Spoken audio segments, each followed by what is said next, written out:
বিসমিল্লাহির রহমানির রহিম। আসসালামু আলাইকুম। সবাই কেমন আছেন বন্ধুরা? আশা করি সবাই ভালো আছেন। আজকে শুক্রবারের দিন আমি আপনাদের সাথে শেয়ার করতে চলে এসেছি গরুর কলিজা ভুনা।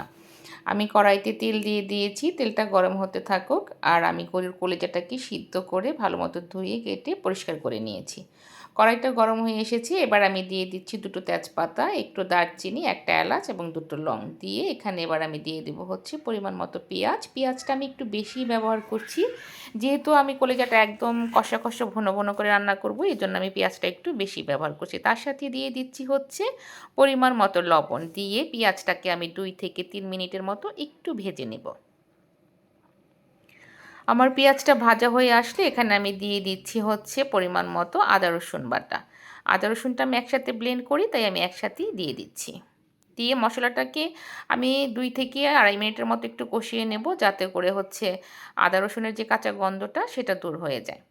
এবার এখানে আমি একে একে অ্যাড করে দিচ্ছি মরিচের গুঁড়া, হলুদ গুঁড়া এবং ধনের গুঁড়া, দিয়ে এখানে দিয়ে দেবো পরিমাণ মতো একটু পানিটা দিয়ে আমি মশলাটাকে খুব ভালো মতো 5 থেকে 6 মিনিটের মতো কষিয়ে নেব।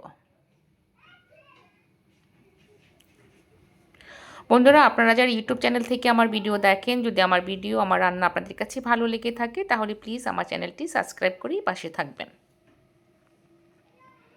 আমি 7 মিনিটের মতো মশলাটাকে খুব ভালো মতো কষিয়ে নিয়েছি। এবার মশলা থেকে একদম তেলটা ছেড়ে আসছে। এবার দিয়ে দেবো হচ্ছে আমি কলিজাগুলো আমি ধুয়ে কেটে একটু ছোট ছোট করে কেটে নিয়েছি, যে এরকম একদম হোটেলে রান্না করে ওই স্টাইলই কেটেছি। এবার আমি কলিজাটা দিয়ে 1 থেকে 2 মিনিটের মতো একটু কষিয়ে নিয়ে অল্প পরিমাণে পানি দিয়ে 10 থেকে 15 মিনিটের মতো রান্না করব। যারা ফেসবুক পেজ থেকে আমার ভিডিও দেখেন, যদি আমার ভিডিও আপনাদের কাছে ভালো লেগে থাকে তাহলে প্লিজ আমার পেজটি ফলো করে যাবেন।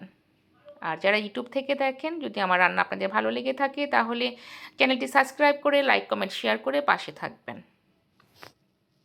আমার কলিজা ভুনা কিন্তু অলমোস্ট হয়ে এসেছে। এবার আমি দিয়ে দিচ্ছি ছাগ বাটা, যেটা হচ্ছে আমাদের বিক্রমপুরের একটা সিক্রেট মশলা।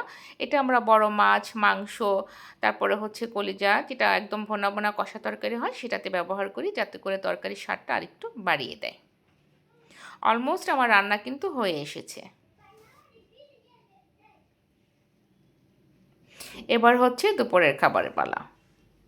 একদম গরম গরম ভাতের সাথে কলিজা ভুনা, তার সাথে হচ্ছে লেবু। বন্ধুরা, আবারও বলছি, যারা ইউটিউব চ্যানেল থেকে আমার ভিডিও দেখেন, যদি আপনাদের কাছে আমার ভিডিওটি ভালো লেগে থাকে তাহলে প্লিজ আমার চ্যানেলটি সাবস্ক্রাইব করে পাশে থাকবেন।